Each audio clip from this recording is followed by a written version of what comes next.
labor movement to do whatever they could to keep people away from the front lines and from supporting those people who are being assaulted by the police. A huge number of rank-and-file trade unionists and some that gutsier unions, they walked right through the marshals and joined us on the front lines to hold the police lines back. You have to kind of embrace a diversity of people as well as a diversity of tactics. If you're 45 and you're working in a factory and you've got a family of 4 to feed, your tactics and thinking at this protest are going to be a little bit different than if you're, 17 or 18 or 19. Our differences are our strengths. I don't think anybody wants to live in like a homogenous culture.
Probably be of benefit because we have such a diversity of tactics to have a little bit more dialogue between, say, the people prepared to do civil disobedience, which means they're locked down in a certain position or what have you. They're very vulnerable to force by the authorities.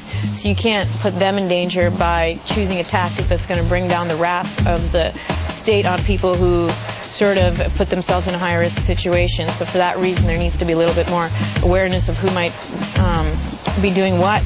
Not that a statement didn't have, need to be made. Penny, it is so sad to see all the destruction. To me, it was a perfect example as to why we need to fight. Because this city got up in arms about them breaking Starbucks window. You know what I mean? They didn't go out and hurt somebody. For us to have to close our stores during the peak season, the holiday Christmas season just beginning, really is an injustice. Everyone, because of the property, downtown Christmas shopping was up in arms. And to me, that exemplifies what we're fighting against capitalism. And they'll go to any lengths to protect capitalism.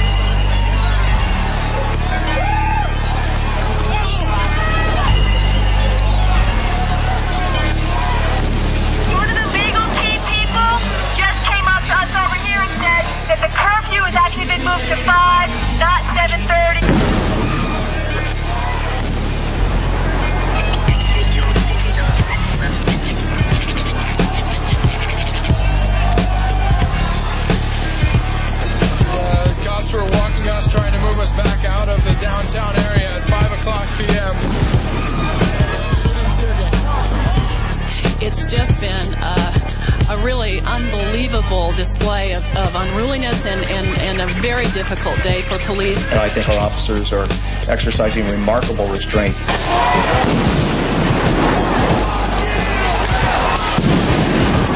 It was the actions of the protesters, the demonstrators, that led them to take the actions they did. There is not one corner of this downtown area that has not fell victim to this destruction. The protesters vowed to bring anarchy to downtown Seattle for another day. But the National Guard will be... We understood why we were out there, and we understood what was going on. So when you went home and looked at TV, you know that what was being portrayed there was not what really happened if you were out there on the street. We have not used tear gas, and we will not be using tear gas.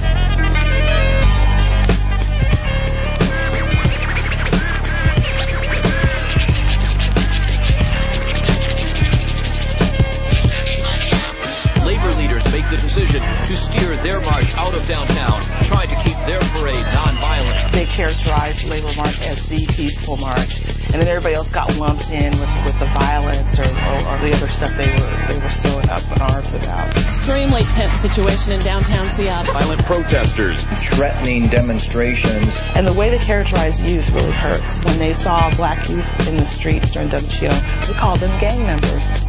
So I felt that they just played a role in just reinforcing all of the isms that already exist. The leftover protesters were even fighting among themselves. No one here blames labor or environmentalists or even Seattle. Protesters turn on one another. Our coming together is where our power is, so it makes sense that they would focus on our differences and divisions. The mayor urging protesters not to repeat this tomorrow, but no one quite sure what could happen with the WTO and protesters still in town.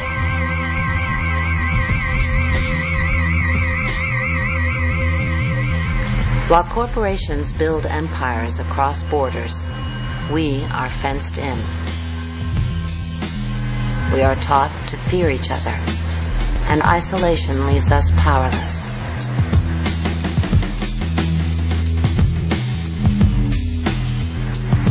Corporate power can only build its global networks by dividing us. In the new global marketplace, we are cut off from each other and from what we might ourselves become.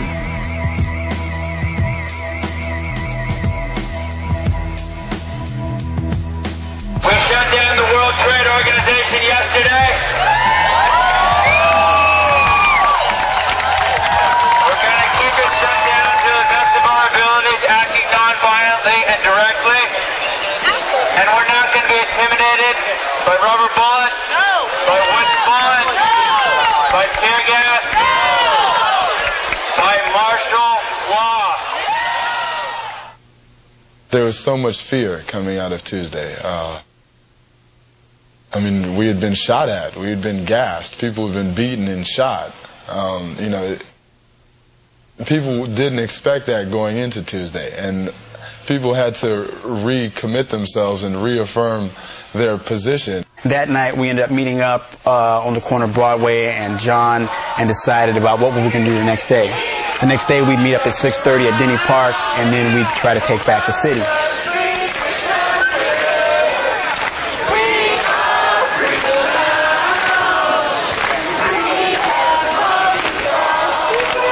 We started to weave our way through the roadblocks that they had set up, and I looked around and could see people were afraid, and at that point I said, you know, that's really not fear in your gut or in your throat, that's really your first taste of freedom.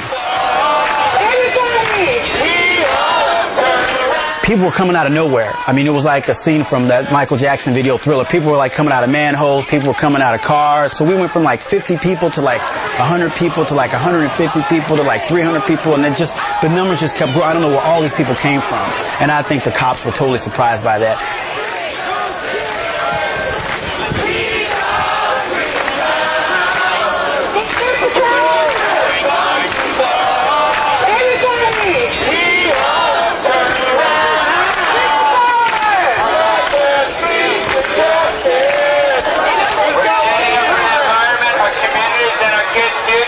And we're calling on everybody from Seattle. These are your streets. This is your town. Yeah. Care about your kids' future. We want you to join us today